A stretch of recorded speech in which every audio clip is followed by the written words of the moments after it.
চলো আজ তোমাদের সাথে শেয়ার করবো 25th ডিসেম্বর আমি কি করেছিলাম। হ্যাঁ জানি অনেকটা লেট হয়ে গেছে। প্রত্যেকবারের মতন সকালবেলা উঠেই আমি দেখি বাবা কেক নিয়ে এসেছিলো, সো সেটাই কাটিং করে নিলাম, দেন সেটা সবাই মিলে খেলাম। আর আজকে ডিসাইড করেছিলাম আমি বানাবো আজকে কেক। তো আগের বারও বানিয়েছিলাম, তাই জন্য ভাবলাম এইবারও বানাই। আর আজকে তো বাড়িতে ভালো মন্দ রান্না হচ্ছে, গলদা চিংড়ি হচ্ছে, মাটন কষা হচ্ছে।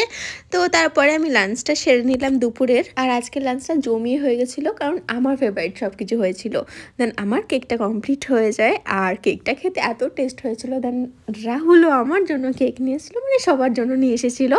তো লাস্টে আমার কেকটা কাটিং করে সবাইকে দেয়া হলো, আর সবাই তো খুবই ভালো বলেছে। তারপর সন্ধ্যাবেলার দিকে একটু বেরিয়েছিলাম, আর বেরিয়েই ফার্স্টে চলে গেছিলাম কল্যাণগড়ে একটা জায়গায় খুব সুন্দর মোমো বানায়। এখানে শুধু মোমো না, অনেক রকম দোকান আছে। তো ফার্স্টে মোমো নিয়ে নিই, আর দেখো বেবিগুলোকে কি সুন্দরভাবে শুয়ে আছে। দেন ফিশ ফ্রাই খেয়েছিলাম। আর এখানে প্রত্যেকটা দোকানের খাবার খুবই সুন্দর ছিল, এক একটা দোকান থেকে টেস্ট করেছি আমরা। তো এখানে ছিল হচ্ছে লোটে মাছের চপ, সেটাও ট্রাই করেছি। অ্যান্ড দেন আমরা চলে গেছিলাম এই দুজন মিলে। এত কিছু খাওয়ার পর তারপরে আমরা আবার খেয়েছিলাম ফুচকা।